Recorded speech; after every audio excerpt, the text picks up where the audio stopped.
Welcome to That's Good Sports. I am Brandon Perna, and if you want, you can sign up for That's Good Sports Minus.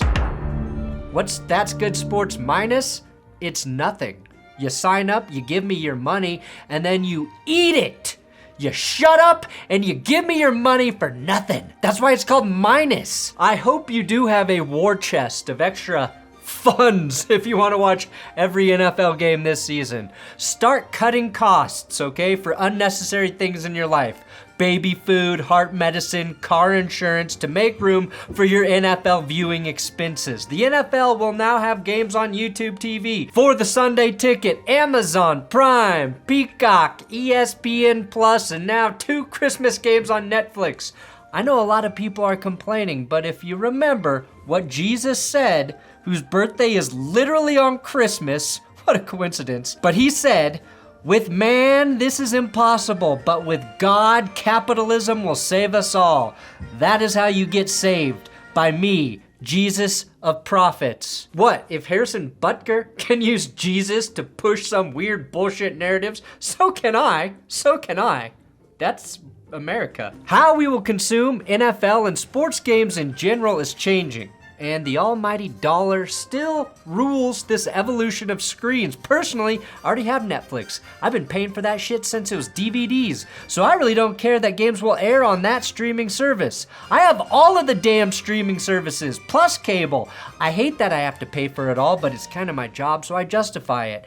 That said, I want to break down what this means for us viewers, how much it's going to cost us, and if it's a good or bad thing for us in the long run. And the answer might surprise you. No, it won't. That's good sports.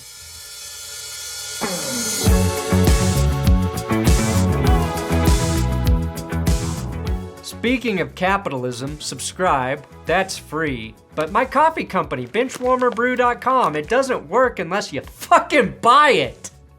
We do have the tumblers. We got the fuck the refs. We got the Benchwarmer original, mine. The backup blend. I know what my own coffee's called. Benchwarmerbrew.com. It's actually great coffee. A lot of people say that, like, oh, I was surprised it was good. Thanks for trusting me. Like I would sell you a bag of shit. I've tried. YouTube won't let me. Let's go back 11 years to the exact moment it all changed. DirecTV was king with its exclusive rights for NFL Sunday Ticket. If you wanted access to watch every game of your favorite team out of market, DirecTV was the only way to do it. I know, I had it when I lived in Sin City, Los Angeles. Yes, technically it's the City of Angels, but after what I witnessed on Hollywood Boulevard, it will always be Sin City in my heart. And my rectal area after that night. Oh boy. We watch NFL football on our phones now, right? And we don't even think about how that wasn't a possibility 12 years ago. DirecTV changed that with the Manning Bros. Football on your phone, so now's your chance to have football on your phone and football in your pants. Now, I did a video review of that commercial in the early days of this struggling YouTube channel, which predates the NFL YouTube channel, by the way. The NFL didn't create a channel until 2014, so you had to rely on idiots like me to get a chance to see highlights from your team's games. Now highlights are thrown in your face anytime you open up your phone. They're no longer a treasure worth hiding, but a readily available foundation of life that is simply consumed, like breathing air. Now I say all that to emphasize that getting access to the NFL on your mobile device was a huge shift in the NFL's approach to making their product more available. Part of me believes that's what they are doing right now by making games available on services like Netflix. You can also argue that it makes its reach more limited because not everyone has Netflix. If I were you, I'd blame Tom Brady, who broke the Netflix football cherry via his roast. Would you like a massage? Which, he has said, as a parent, he now regrets doing because it greatly affected his children. As a fellow father, I agree. And if any of you are out there and you're in a rare, and I mean rare, more rare than winning the lottery type situation where Netflix asks you if they can host a roast in your honor, that as a parent, you should say no. Do not do a Netflix roast if you're a parent. Unless, of course, you are Harrison Butker, then definitely do it right now. I find it hilarious that one of the most prepared quarterbacks in NFL history didn't do his homework on what a roast is. It's also wild to me that Tom made sure to protect Robert Kraft from the massage jokes, but failed to see how his recent divorce and having a teammate that killed himself in prison, who was in prison for murder, might be the things that the comedians go hard on and ultimately offend and affect his family. Anyway, why is this shift to streaming services happening? Duh. It's money, right? It's money. Netflix is reportedly spending close to $150 million per game for the 2 Christmas games, and this is actually a 3-year deal with a couple more games coming in 2025 and 2026. Now, last season, an average of 29.2 million people watched the NFL games on Christmas.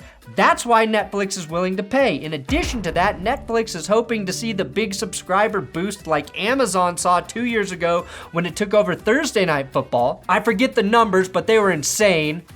Johnny, throw them on the screen. And also what Peacock saw when it had its exclusive playoff game this year. While we all might publicly complain about this on Twitter, it turns out that a bunch of people who signed up for Peacock just for that game didn't cancel. Peacock saw 2.8 million people sign up and subscribe, and 71% of those new subscribers kept paying for the cock 7 weeks later. That's a lot of cock, and if Peacock gets Thanksgiving, you better believe I will say that's a lot of cock to gobble. Gobble, gobble, gobble turkey from Jive Turkey Gobblers, you know? Now, I don't know if those subscription numbers will translate to Netflix or how many people stayed signed up after those 7 weeks because I was too lazy to look it up. Now, keep in mind, the cock had its hands on a playoff game, okay? A cock that grabs you, if you will. Netflix has 2 regular season games that look nice on paper right now, but the must-watch aspect of those Christmas games is far less compelling. Plus, I think in general, Netflix has a much larger piece of the streaming service subscriptions already compared to Peacock, so I don't know if they get the big boost. But that's what they're banking on.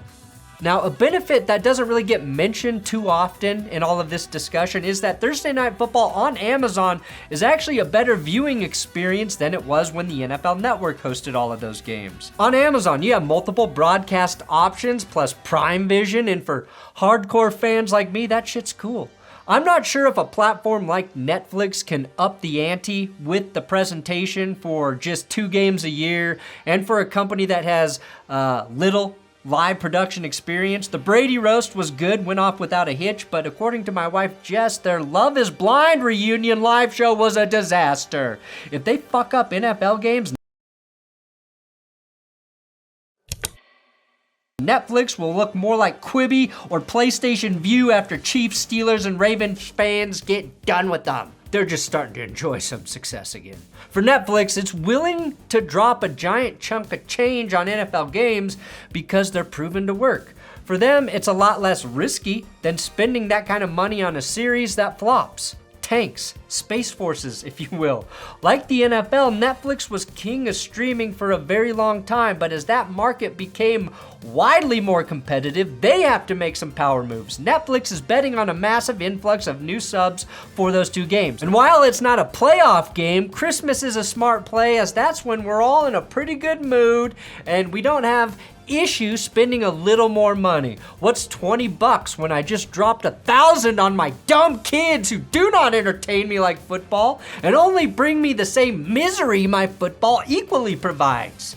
I will gladly give this for entertainment. Here's the loophole the NFL discovered, okay?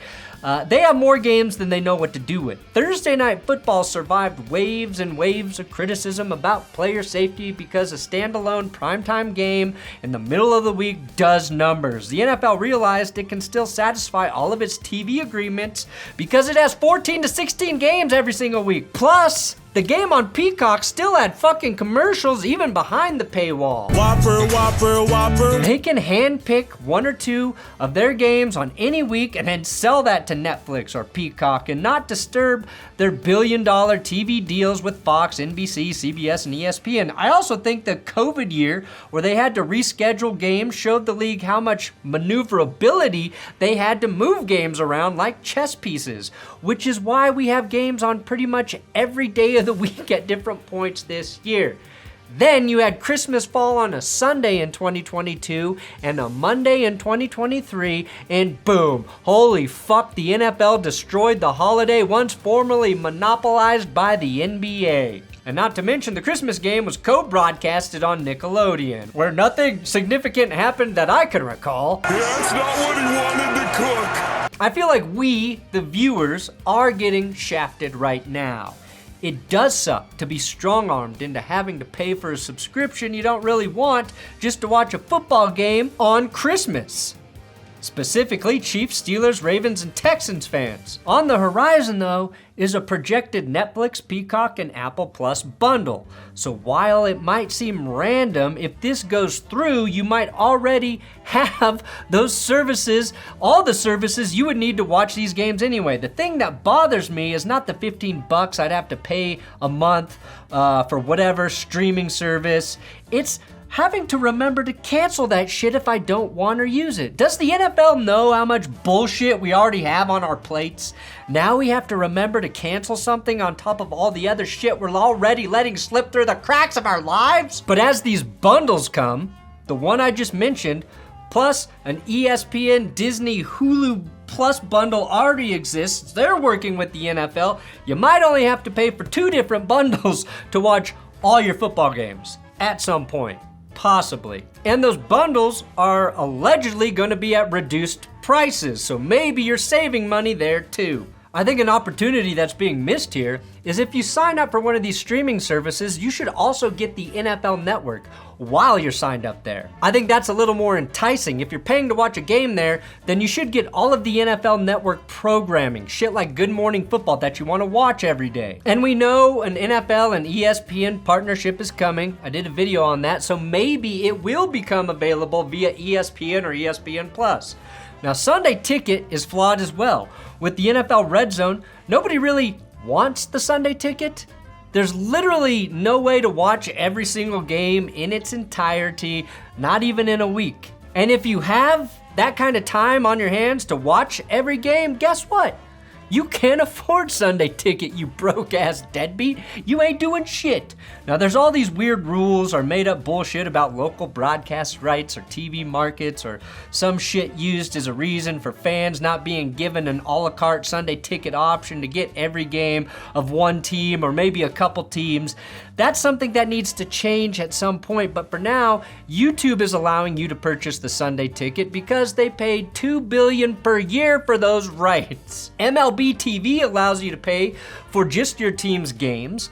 That would be a fantastic option for out-of-market fans, but the NFL probably doesn't see that as boosting their bottom line, even if it's a better viewing experience for you. If you want to pay to just watch the White Sox, you're an insane person, but it's good for fans to have that option. And I wish the NFL would take that approach. So let's break down exactly what it costs to watch every NFL game this upcoming season. Show me the money! Sam Monson from Pro Football Focus did a detailed breakdown on the price per platform to get your eyes on each game in 2024, and this does not include preseason. Keep in mind, the NFL season from week 1 to the Super Bowl is 23 weeks long. If you're watching all of the locally broadcast games on CBS, ABC, NBC, Fox, and ESPN, which is not available via antenna, you'll have to cough up $73 per month. If you want to watch the out-of-market games on Sunday Ticket, that's another $350 for the full regular season. The opening game in Brazil between the Packers and Eagles is on the cock, and we can assume they'll drop another playoff game in there, so if you subscribe for 2 months, that's $112. Assuming we have another ESPN Plus international game, that's $11. For the Christmas games on Netflix, you can fork over $7 for the cheapest version, which includes ads, and finally, for Amazon Prime to watch Thursday Night Football, you'll need 4 months of that subscription, which totals out to $60. All in all, if you actually stay on top of your subscriptions and cancel them when you don't need them, which you won't do, the lowest you'll pay for the full football season is about $878 or $38 per week. Now that projection has Sunday Ticket in the mix, which not everybody needs, but if you have YouTube TV, you are watching that via the internet. You could bypass YouTube TV with cable, which would be more expensive. So I would factor in paying for internet or cable or both in this mix. And I think Sam's estimate is both high and low, but it's pretty on point. And I'm not sure the average American has an extra $878 a year to blow on football. We're in a weird economy right now, and we've been there for years. Inflation's been a real problem. Wages have not been climbing to match the increased prices of gas, groceries, housing, condoms, other essentials you need to live in this country, single malt scotch. That's not the NFL's problem, and they're not a charity, they're a for-profit entity. But I'm sure this new shift towards streaming is going to appeal to the 1%. There, I said it. But it's a big ask of fans. Even if the NFL product is so good. Oh, God, I already miss that football. Not to mention, way more people than you think do not have access to high-speed Wi-Fi, the kind you need to stream games. Sure, a lot of people are cutting the cord, but plenty of people still rely on cable and antennas to watch football and other sports, or DSL, which can be spotty as hell. According to Forbes, as of last year, there were still 42 million people in this country without access to broadband, which is defined as having download speeds of at least 25 megabits per second. And that's not just because people can't afford it, it's because we still don't have the infrastructure to reach a lot of rural,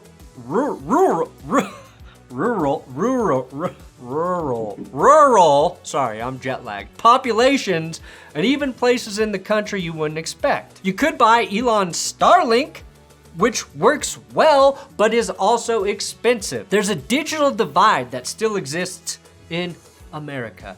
And if you're on the wrong side of that divide, I hope you don't give a shit about watching football, because they have expressed that they don't really care about making it convenient for you.